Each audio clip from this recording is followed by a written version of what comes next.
Welcome to our History Channel. Today we uncover the dark truth of the mighty Aztec Empire. 84,000 human hearts ripped out from living chests in just 4 days. Is it real? In 1487, the pyramid steps of the Great Temple ran red with endless blood. But if we look at the pure logistics, priests would have to kill one person every 4 seconds. Was this a religious nightmare or a brilliant political lie to terrify their enemies? According to the sacred ancient codices, the universe had already been destroyed 4 times before. They believed the current era, the fifth sun, was slowly dying and needed constant nourishment. Without the sacred water of human blood, the sun would stop moving and darkness would consume all. This profound cosmic debt drove the Aztecs to perform rituals of unimaginable horror. King Ahuitzotl stood at the peak of his power, commanding the grand opening of the new temple. A massive crowd gathered below, watching as priests prepared the sacred volcanic stone altars.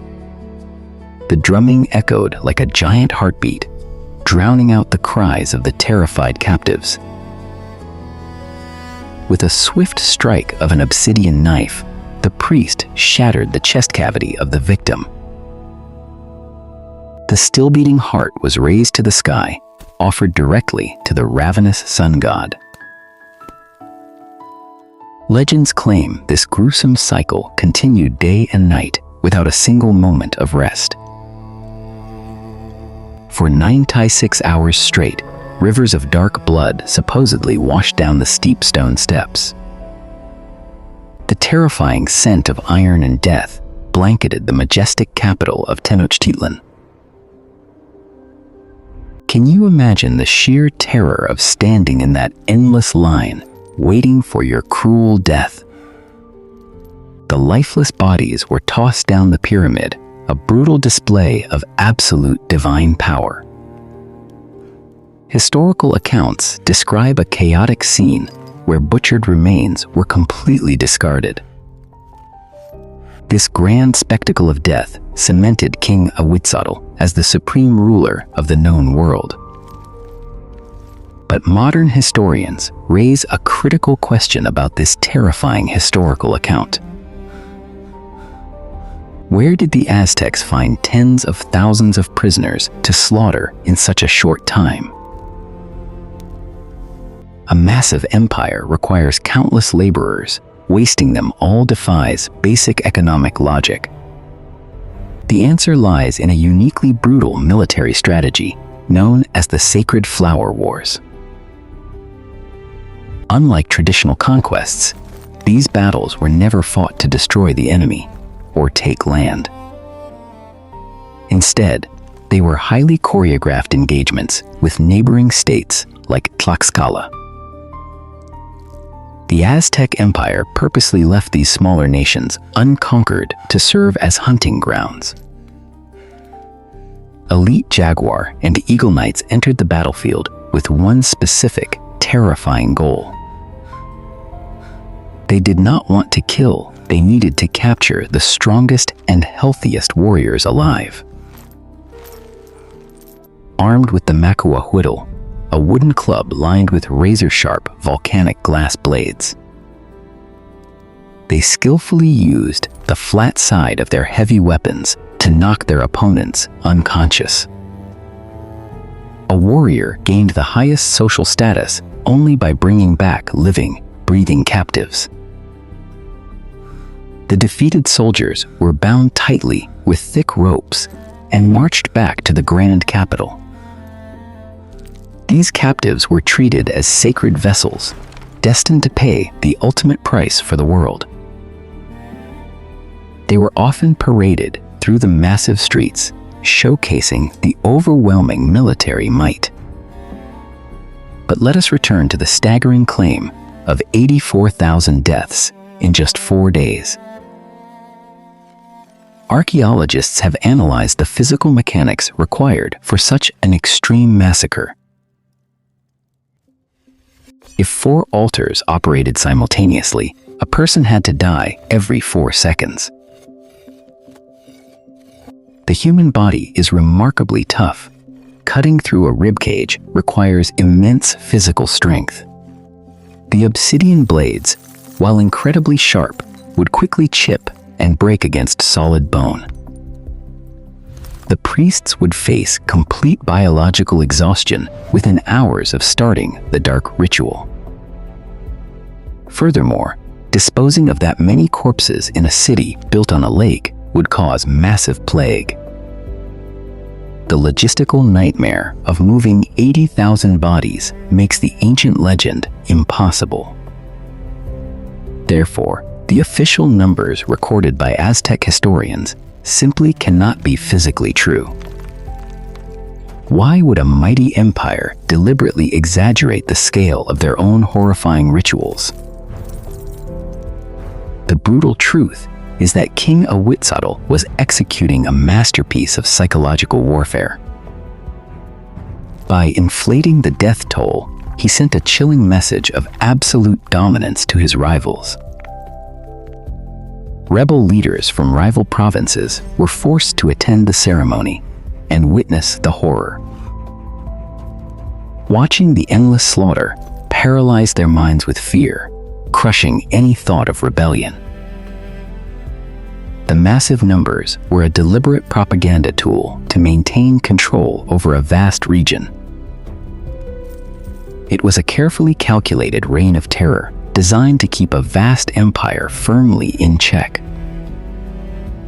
By presenting themselves as ruthless agents of the gods, the Aztecs demanded absolute submission.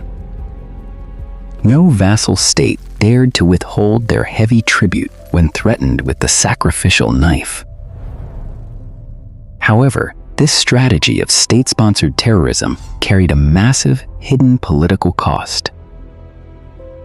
The Aztecs survived by inflicting deep, unforgettable trauma on every nation surrounding them. While fear maintained short-term order, it secretly planted the seeds of their ultimate destruction. The people of Tlaxcala, constantly hunted for sacrifices, harbored a burning, eternal hatred. They waited in the shadows for generations, praying for a chance to tear down Tenochtitlan. Every stolen brother and son fueled an undying desire to annihilate the Aztec rulers. That fateful opportunity finally arrived in the year 1519 from across the ocean.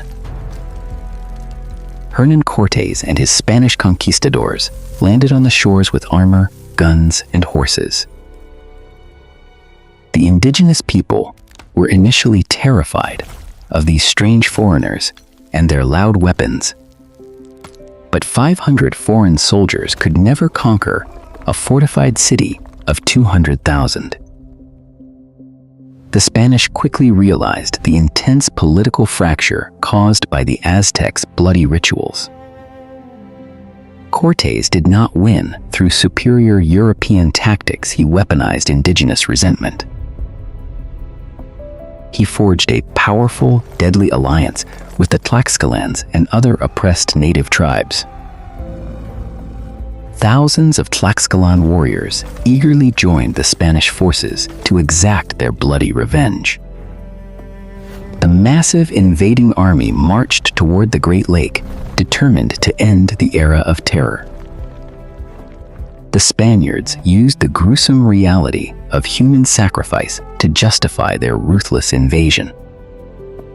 They claimed they were purifying a land of demons, masking their greed for gold with religion. The siege of Tenochtitlan lasted for 90 brutal days of relentless, unforgiving combat. European diseases like smallpox ravaged the city, striking down thousands of weakened defenders. The great temple that once radiated absolute power now became the epicenter of total ruin. Fire consumed the majestic pyramids, and the mighty Aztec Empire crumbled into the dark ash. Ahuitzotl's legacy of terror successfully held his kingdom together during his golden reign. Yet, the very fear he cultivated grew into a raging inferno that consumed his descendants. Today, the silent ruins of Templo Mayor stand as a grim reminder of this complex history. We now understand that the exaggerated myths of blood were tools of supreme political control. The Aztecs were brilliant engineers, poets, and astronomers trapped in a fatal worldview. They truly believed their violent actions were the only way to save the entire universe. But their method of salvation alienated their neighbors and sealed their tragic historical fate. The blood-soaked steppes were not just religious altars, they were monuments of imperial dread. Every empire that rules by the sword eventually faces the sharp edge of its own dark legacy. The true tragedy of the Aztecs is that their desperate fight for survival caused their doom. A civilization built on the extreme suffering of others can never truly stand the test of time. The echoes of the fallen empire remind us that terror is the weakest foundation for power. The Aztecs used fear to rule, but that massive cruelty is exactly what brought about their downfall. Do you think he was a strategic genius or just a mad tyrant? Leave a comment below. If you enjoyed this deep dive into history, please like, share, and subscribe to our channel.